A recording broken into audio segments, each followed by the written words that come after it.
The other item is an ordinance to authorize and approve the programmatic agreement pertaining to the Fish Lake interchange site. I was asked for a legal opinion about the language of the programmatic agreement that refers to Columbia Crossing LLC. I did a scan on the document and it comes up 3 different times, and in my opinion, it really doesn't affect the substantive agreement at all. What's important in the agreement is the definition of the location of the area of potential effect that this pertains to. And just as a precaution, I did contact Wayne Skeejan, and he didn't have any problem with it, except he did recommend on the first attachment that we put some introductory or statement that this is the area that was in the master development agreement that a court of competent jurisdiction is determined as unenforceable. But otherwise, he didn't have any problem with it either. So. I went through this, and I have a number of questions I'd like to ask you. Hopefully it can be resolved on, so we don't have to have another OPZ meeting or this planning and zoning. And some of the questions I have is the Columbia Crossing development. We don't have a contract with that, but is that probably a trademark name that was owned by Brewery? Can you possibly still use that? You can use it, and it's irrelevant to the agreement. In the context. I don't know that there isn't still a Columbia Crossing development. What the court said was our master development agreement that was going to provide financial incentives for the development is unenforceable. That doesn't mean that there is no Columbia Crossing even today as a development project. I don't know where that stands. But as far as the context of the agreement, it doesn't affect the substantive provisions in the agreement. So, and I understand everybody has signed off on it except us. So if you're going to change it, you have to recirculate the whole document for all these signatures again. Is that in fact the case? No.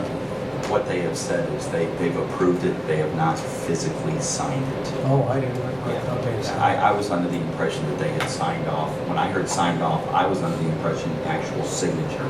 Signed off is they've reviewed it, they've approved it, they're ready to move forward. But because of what's happened in the past, they want to see our signature on there first. That's understandable. Could we use the term project development area since there is no contract? Well, Instead of Columbia Crossing. And the hang-up was to ask Tom's opinion. He gave his opinion, we still don't want to follow. Well, the thing was, we were trying to accomplish there. I have several more questions here. We didn't have this at the second last meeting, and the actual draft in front of my eyes. So when I received it this week, I had a chance to check on it, and I've got everything on 2 of 13 is okay. I turned to page 3. I got a question. If they wanted to possibly develop,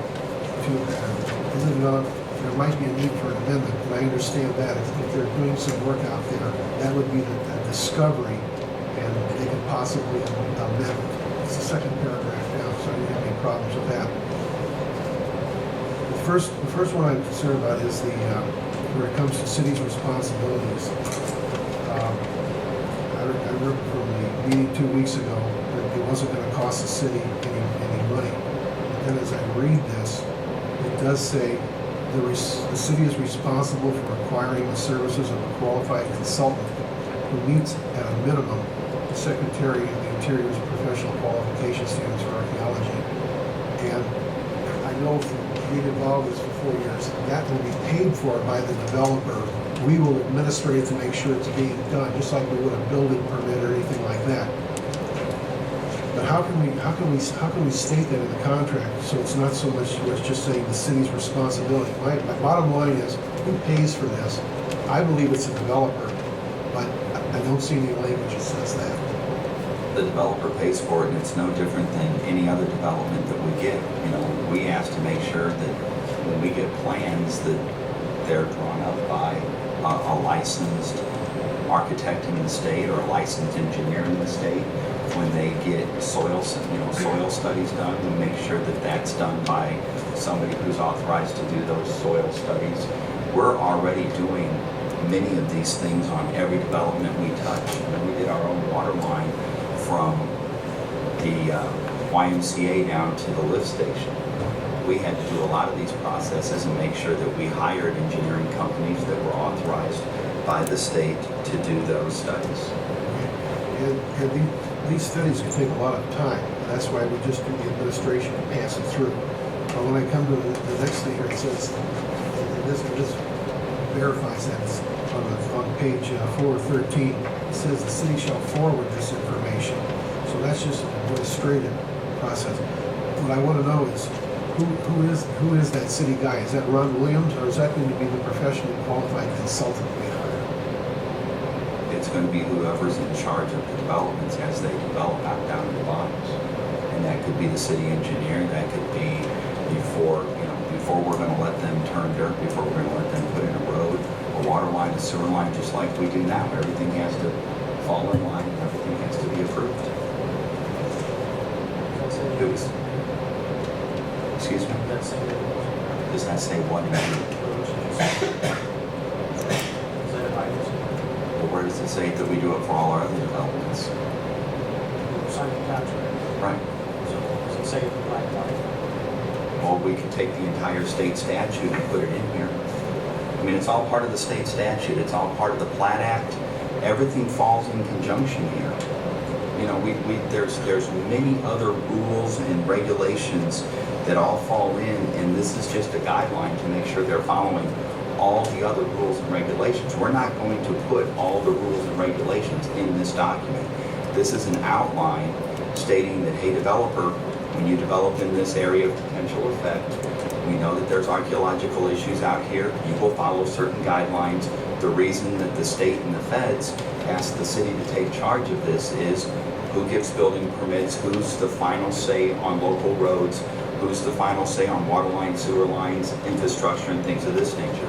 It's the city, just like we discussed 2 years ago, 3 years ago on these issues. That's why the city's been asked to be the entity to oversee this. And that's what this document outlines, is what's going to be done. Alderman Overcup. So what you're saying is we're outlining an open-ended contract. Absolutely not. That's not what I'm saying. You just said an umbrella. What is an umbrella contract? Okay, now you're grasping at terms, and I'm not even going to go down this road with you. You're going to sit there and nitpick. There's You're so going many to things in here nitpick that the words. city is directed. If you'd have been listening 2 years ago, you would have heard the professionals say it, and no, I'm not as eloquent as they are. But it's an outline of the rules that they're going to follow the archaeological issues set forth and standards set forth by the state and the federal government. I didn't say that. Just please stop putting words in my mouth. It's a programmatic agreement.